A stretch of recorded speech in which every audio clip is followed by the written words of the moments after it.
Voilà, ça doit être branché.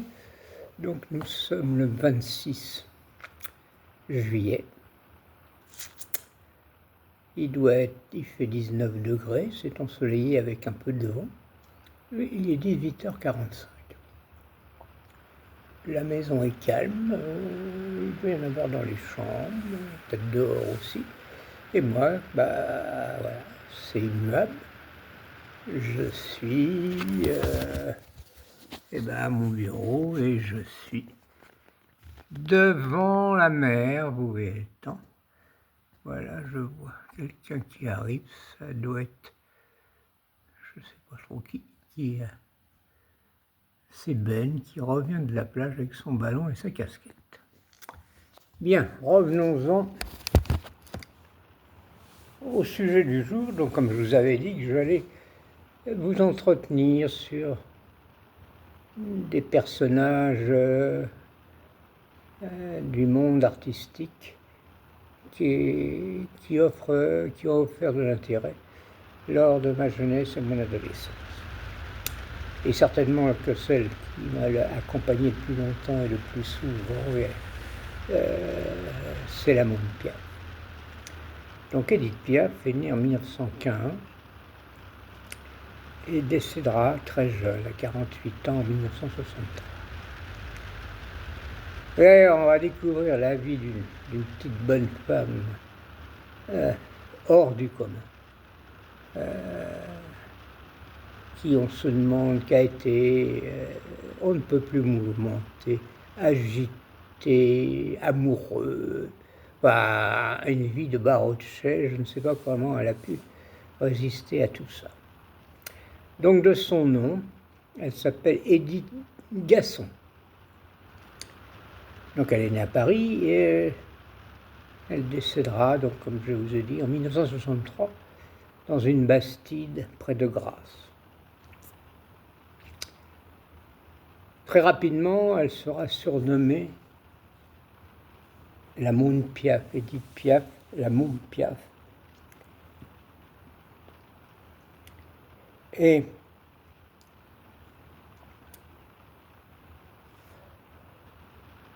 qui sera le support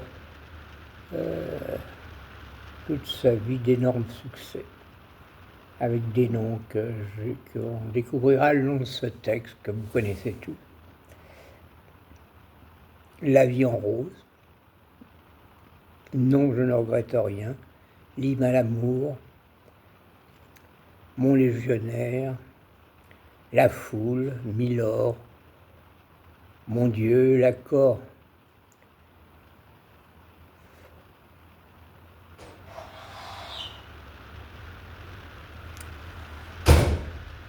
Donc, cette petite bonne femme qui mesure qu'1,47 m dispose d'une voix hors du commun, extraordinaire, d'une puissance fabuleuse, et qui lui est extrêmement personnelle. Et en plus, elle a une capacité, un humanisme lorsqu'elle interprète ses chansons que seul réalise un tel spectacle, qui vous envoûte, qui vous attire. C'est fabuleux. Alors, d'ailleurs, durant sa vie, avec le charisme qu'elle a, elle va inspirer de nombreux jeunes chanteurs, jeunes artistes, dont Yves Montand, Charles Aznavour, les compagnons de la chanson. Donc, tous ceux qui se lançaient sont venus auprès d'elle pour cueillir son avis, les pièges de ce métier, le comment faire.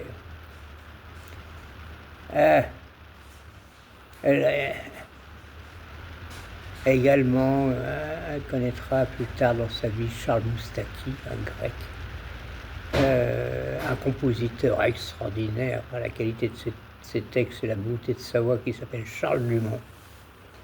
Donc elle était toujours entourée de gens à forte personnalité et de haute qualité. Donc, comme je disais, c'est une petite bonne femme d'1,47 m, c'est rien du tout. Mais à vrai dire, sur scène, elle a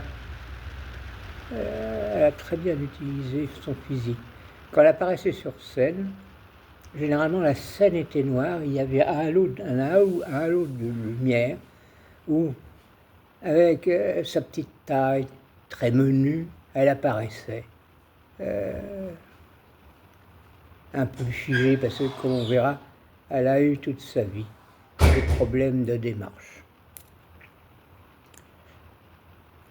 Et cette jeune chanteuse a été capable, par sa production, par son talent, à atteindre une renommée mondiale, et notamment aux États-Unis. Et d'ailleurs, lorsqu'elle décédera, tous les grands artistes américains, les chanteurs, les artistes, Marlène Dietrich, sont tous venus à son enterrement.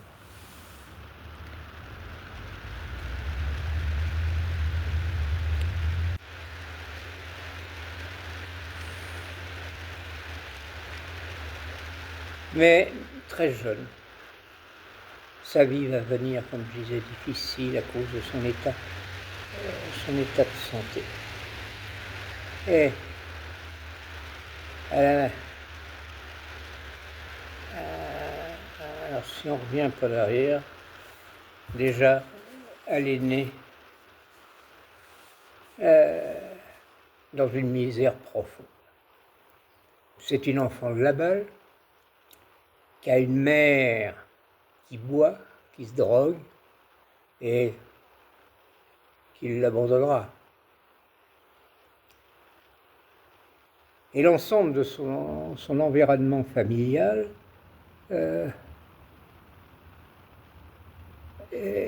gravite dans le monde du spectacle. Et ça, depuis 2 générations, tous ceux qui sont près d'elle ont été des saltimbanques. Notamment son père.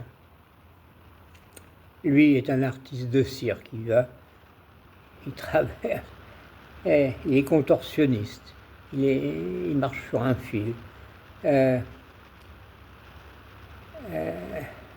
Ses tantes sont des acrobates. Son oncle Louis est, lui, écuyer. Sa tante Louise possède, elle, c'est un autre genre, elle a une tante qui a ouvert une maison close à Bernay. Et d'ailleurs, sa mère l'a laissé, son père ne veut pas s'en occuper, donc elle débarque chez la tante à Bernay, parmi les prostituées de la maison close. Alors, tant qu'à ses grands-parents, les deux, Auguste et Emma, eux, ils sont acrobates. La mère d'Emma, c'est-à-dire sa grand-mère, qui est d'origine italienne, est aussi une artiste de cirque. Donc, comme elle baigne dans cet univers. Sa mère, elle était chanteuse de cabaret. Elle est donc alcoolique, elle est droguée, donc elle ne s'occupe pas de sa fille, on entend parler. Et au fur et à mesure que les années passent, sa mère est de plus en plus dégradée et elle finira internée, alcoolique. Donc elle a un frère qui est laissé comme elle par sa mère et son père, et lui, il sera élevé à l'assistance publique. Donc, comme je vous ai dit, sa mère ne s'en occupe pas. Donc, pendant un moment, c'est sa grand-mère qui s'en occupe, mais qui est aussi alcoolique. Là, tout va bien. Et elle confie donc la fameuse... elle confie Edith à la grand-mère paternelle, qui est donc, comme je vous l'ai dit, à la tête de cette maison close à Bernay. Alors, bon, la dite tante a autre chose à s'occuper que de sa petite nièce, et Edith est et surtout cajolée, occupée par les filles qui sont là, les prostituées, qui s'occupent avec beaucoup de chaleur d'elle. Et en tout cas, étant à Bernay, elle mange à sa faim, elle boit du lait, elle est bien nourrie. Et alors, à cette époque-là, elle est toute jeune, elle constate que sa vue baisse. D'une manière un peu on diagnostique qu'elle a une kératite. Donc c'est très préoccupant. Et figurez-vous que Édith a comme cousine Sainte Thérèse de Lisieux, la sœur, la sainte, vous connaissez, Sainte Thérèse de Lisieux, c'est sa cousine. Donc,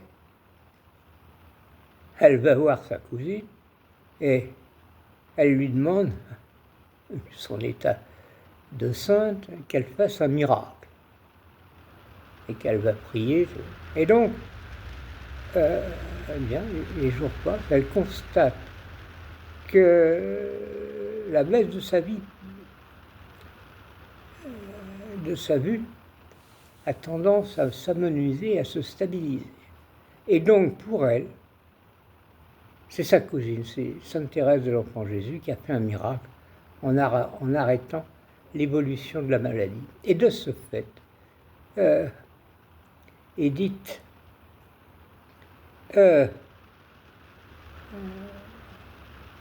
devient extrêmement pieuse et durant toute sa vie, elle portera autour de son cou une petite croix,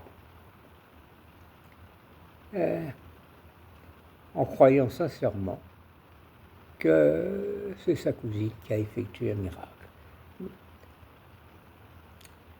Alors en 1922, elle quitte la tante et elle rejoint son père qui vit donc dans des cirques itinérants, comme je vous ai dit. Oh, elle loge avec son père en caravane qui s'occupe trop d'elle, enfin, c'est une atmosphère très pesante. Et pour s'occuper, lorsqu'il est passé après son numéro en piste et qu'elle ramène quelques sous, elle chante dans le cirque. Et bien souvent, elle couche dehors parce que son père collectionne à volo les maîtresses qui viennent dans la dite caravane. Bon, alors à 9 ans, elle prend le style de chanter. Sa mère était une très bonne chanteuse, en dehors d'être une alcoolique et malade. À 9 ans, elle imite la manière de chanter de sa mère.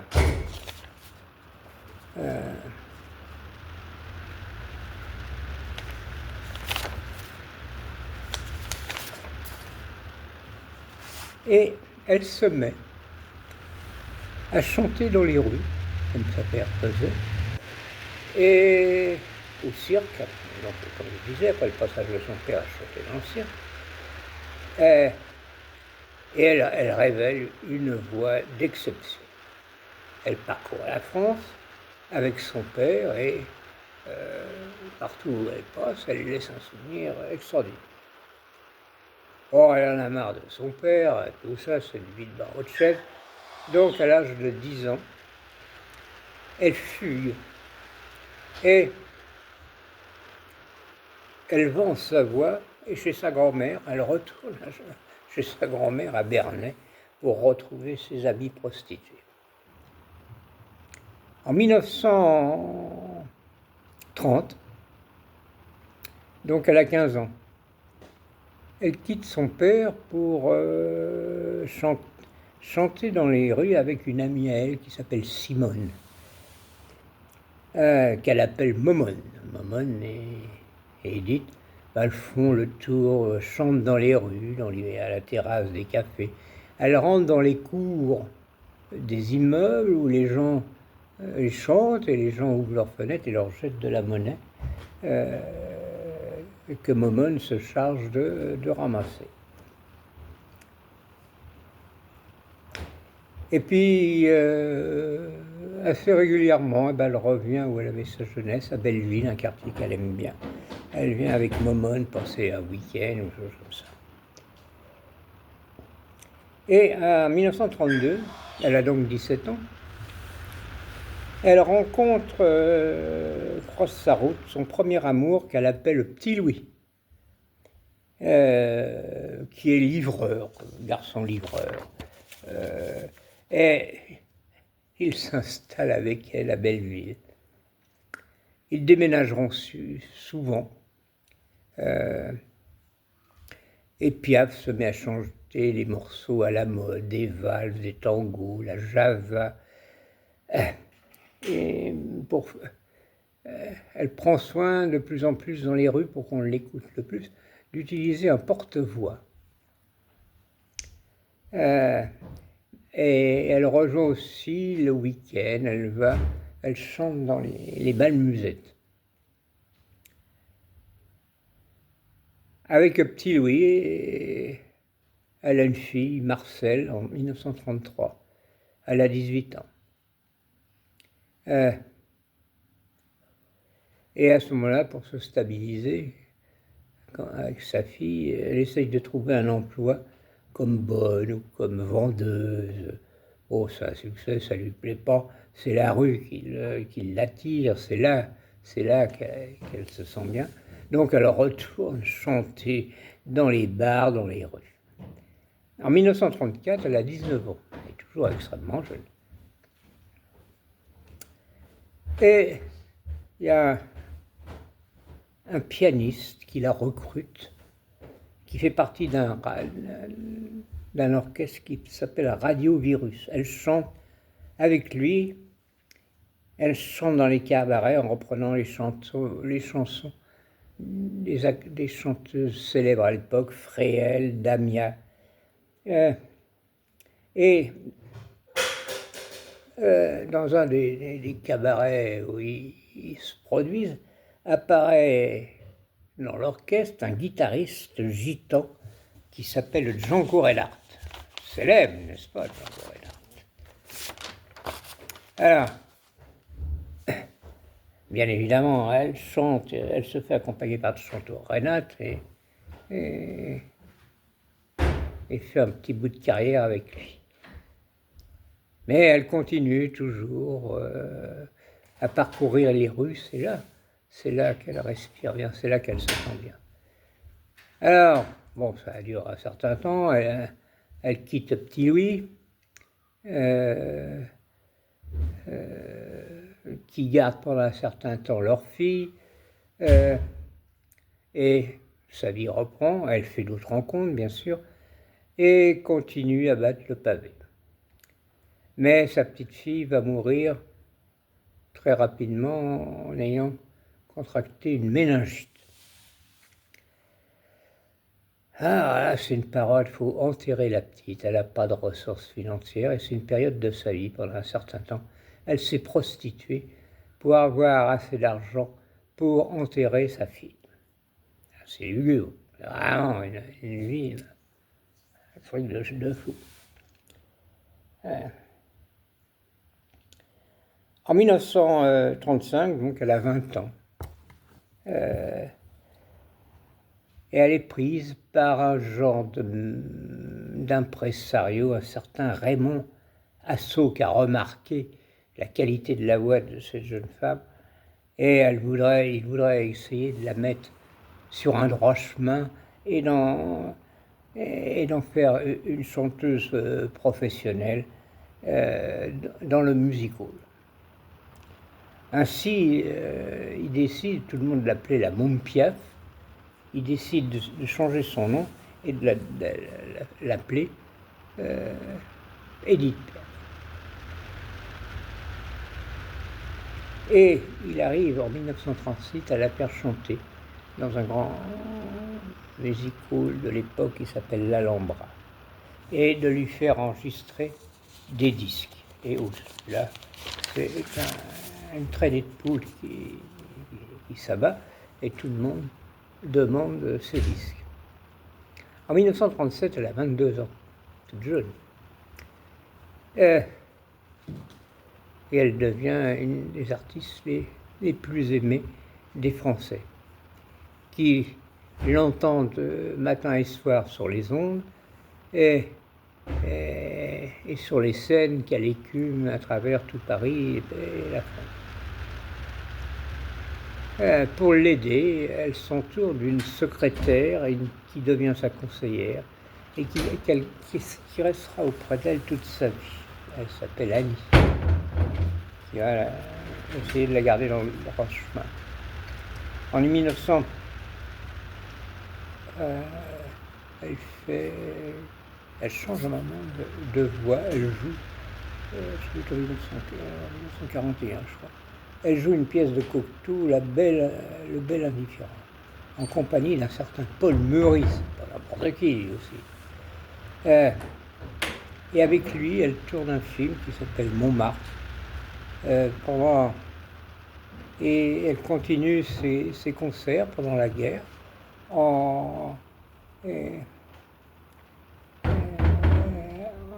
avec comme partenaire qui chante aussi, qui s'appelle Paul Meurice.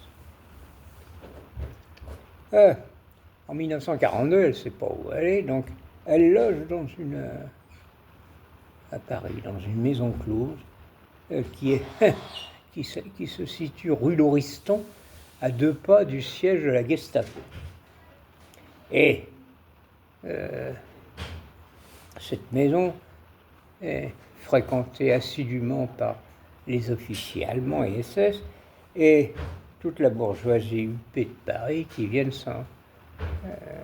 s'amuser en ce lieu insolite.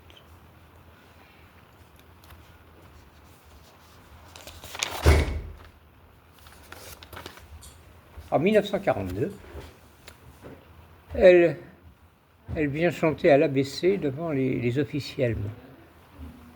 Et en plein concert, elle chante une chanson patriotique sous le drapeau français. Ça explose dans la salle, les Français se lèvent, font un succès sans nom. Bon, alors, sa fameuse Annie, sa secrétaire, donc, elle a un frère. Et elle tombe amoureuse du dit frère. Et elle écrit une chanson, en l'occurrence, concernant cette liaison, qui s'appelle « C'était une histoire d'amour ». En 1943,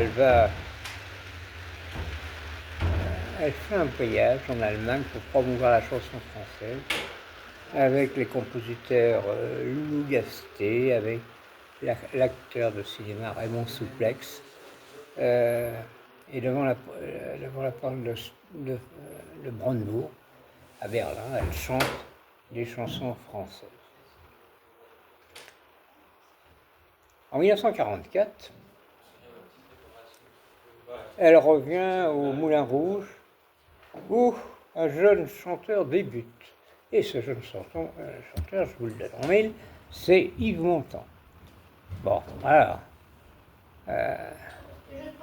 elle remarque le talent de ce jeune artiste, ce jeune chanteur, et elle lui inculque les ficelles du métier et lui fait connaître tous les grands compositeurs à la mode de l'époque.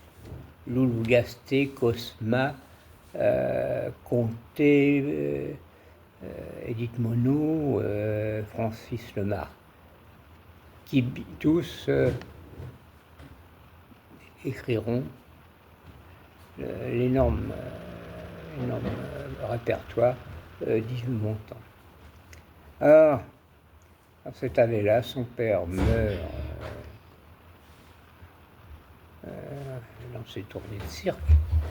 Sa mère, elle, a été mise en asile, mais elle n'ira jamais voir sa mère, car elle lui reprochera tout le temps de l'avoir abandonnée toute petite. En 1945, elle écrit cette fameuse chanson La vie en rose et joue quelques comédies, dont une qui s'appelait La Frangeleuse. Donc Montand, lui, a fait son bonhomme de chemin. Très rapidement, il devient une vedette. Et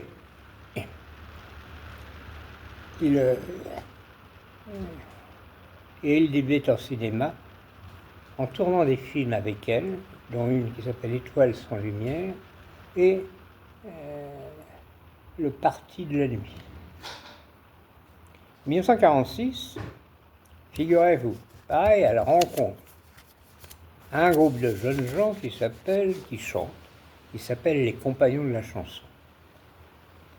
Ah, du coup, elle est séduite également par la qualité de la voix de ce groupe, donc elle se met à chanter avec eux, et ils enregistrent une douzaine de titres ensemble, dont ce que vous connaissez, le célèbre morceau qui s'appelle Les Trois Cloches. Et de 46 à 48,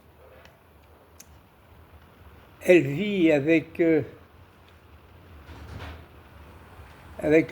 un compositeur qui s'appelle Jean-Louis Jaubert. Il est qui dirige les Compagnons de la chanson. Et donc, il organise avec les compagnons et elle des voyages aux États-Unis. Ils partent aux États-Unis. En 1917, elle est à New York et là, elle rencontre un célèbre champion du monde de boxe qui s'appelle Marcel Cerdan, qui sera le grand amour de sa vie. Donc,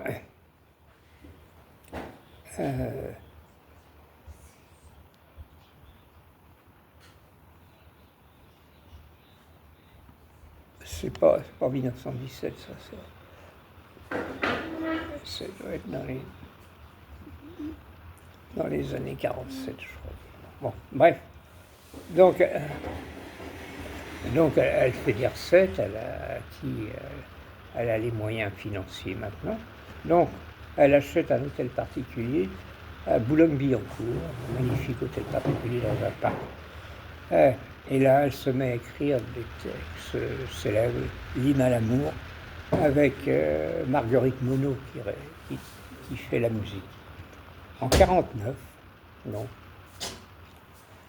elle est à New York et elle demande à Marcel Cerdan de venir la rejoindre. Donc Marcel Cerdan prend un avion et son avion s'écrase aux Açores et il est tué. Elle s'en voudra et elle avait organisé fait venir Cerdan, bien qu'elle l'aime beaucoup, pour rompre avec elle parce qu'elle s'était rendue compte qu'il était vraiment très attaché à sa femme. Il était marié, Marcel Cerdan, et donc elle considérait qu'elle allait détruire un ménage. Donc elle renonçait à sa liaison et c'est lors du voyage en question que son avion, que Cerdan s'est tué. Donc elle se sent culpabilisée. Elle est effondrée et se sent profondément responsable de cet état de fait. À cette époque-là, bien qu'encore jeune, elle souffre terriblement de polyarthrite. Elle est contrainte de prendre, pour atténuer les douleurs qu'elle a, pour marcher, c'est-à-dire debout, de la morphine. Et à cette époque-là, elle chante ses grands succès, L'hymne à l'amour, Mon Dieu, en mémoire de Marcel Cerdan. Et en plus de la morphine, comme ses parents, elle se met à boire. À cette époque, en 1950, elle fait la connaissance, lors de ce voyage aux États-Unis, d'un chanteur américain qui est venu ensuite en France faire des films et chanter, qui s'appelait Eddie Constantine. Bon, ça n'a pas duré très longtemps. Et en 1951, elle embauche un homme à tout faire, qui sera son secrétaire, son homme à tout faire, son chauffeur, son confident, et en plus qui lui écrit des chansons dont Plus belle que tes yeux et de Géléba. Ce garçon, il s'appelle Charles Aznavour. Ah, décidément, elle a la main heureuse. Décidément, entre Montand et Aznavour. Et bah, là aussi, quand elle voit comment il chante, l'originalité de sa voix et la qualité des textes qu'il fait, elle décide de l'appuyer pour lancer sa carrière de chanteur. Bon, alors, on arrive en 1952. Aznavour a pris son essor lui aussi. Elle épouse un chanteur qui s'appelle Jacques Pils, que personne ne connaît. Et ce mariage est extrêmement médiatique. Tous les magazines du monde entier font leur première avec le mariage de Piaf avec Pils. Et il compose également, lui, des chansons, et il lui écrit « Jeté dans la peau », qu'elle compose avec un pianiste qui lui aussi deviendra assez célèbre. Et ce pianiste qui lui a écrit cette chanson avec Pils s'appelle Gilbert Bécaud. Voilà, comme ça on a fait le tour, ils sont tous là. Alors en 1953, elle essaye de sortir de ce mauvais pas, de se faire désintoxiquer de la morphine, mais la douleur est trop forte. En 1956, elle divorce de Pils, qu'il abandonne compte tenu des efforts qu'il a fait pour qu'elle se désintoxique, mais c'est un échec. En 1959, elle croise dans son chemin un jeune chanteur grec qui s'appelle Georges Moustaki.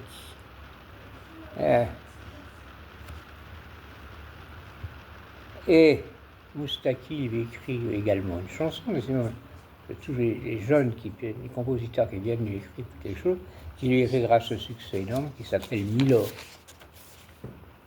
En 1959, en décembre, elle est sur scène en région parisienne, à Trappes, je crois, et elle s'effondre. Et il faut qu'elle subisse une multitude d'opérations, des ulcères, des hémorragies de l'estomac, et ainsi de suite. Donc elle est très très faible.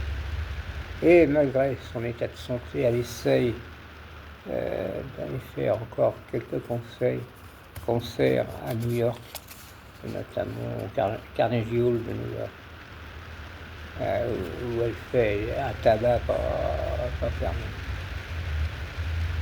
Et elle revient en 1961 en France, et il y a un grand musical, l'Olympia, qui est dirigé par Bruno Cocatrix et au bord de la faillite.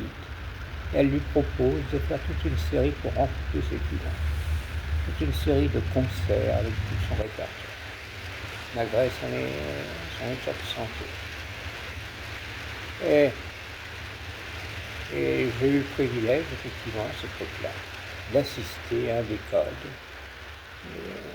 des concerts d'Edith Piaf à l'Olympia, c'était fabuleux.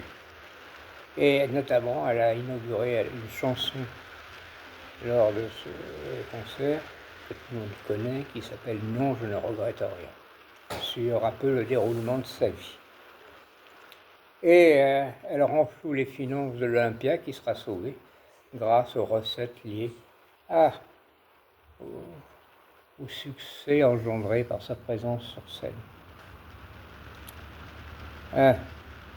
En 1962, elle a 46 ans, elle est épuisée et malade. Et arrivée à la fin de sa vie, malgré son état, elle épouse un jeune grec qui s'appelle Théo Sarapo, qui restera auprès d'elle jusqu'à son décès. Elle fait encore quelques concerts en se tenant debout que grâce aux médicaments qu'elle prend et surtout l'engouement, l'appui du public qui sait qu'elle est en mauvaise santé et qui la soutiennent par leurs applaudissements lors de ces concerts. En 1963, elle enregistre son dernier disque, la chanson qui s'appelle L'homme de Berlin, que je ne connais pas d'ailleurs. Au total, dans sa vie, cette jeune femme aura écrit 87 chansons. Et le 10 octobre 1963, elle meurt donc dans une bastide près de Grasse, dans le Midi. Donc toute sa vie, elle aura une vie de barreau de chaise, elle aura souffert sur tout son corps, elle aura souffert de polyarthrite rhumatismale qui l'ont conduite à être, à vrai dire, droguée toute sa vie. Et elle enregistrera 37 albums qui représentent aux alentours de 300 morceaux durant sa carrière. Et alors, à nouveau, je vais vous dire le nom des titres emblématiques de cette femme qui à chaque fois vous dira quelque chose et l'air vous reviendra dans la tête, j'espère. Si ce n'est pas le cas, écoutez les chansons pleines de poésie et de gouaille de cette jeune femme. L'amour, mon légionnaire, à la peau, l'accordéoniste, l'avion rose, les trois cloches avec les compagnons de la chanson, l'hymne à l'amour, Palam Palam, une balade à travers Paris, sous le ciel de Paris, l'homme à la moto, avec un aigle dans le dos, n'est-ce pas? Les amants d'un jour, la foule qui... mon manège à moi, c'est toi. C'est pas vu. Milord.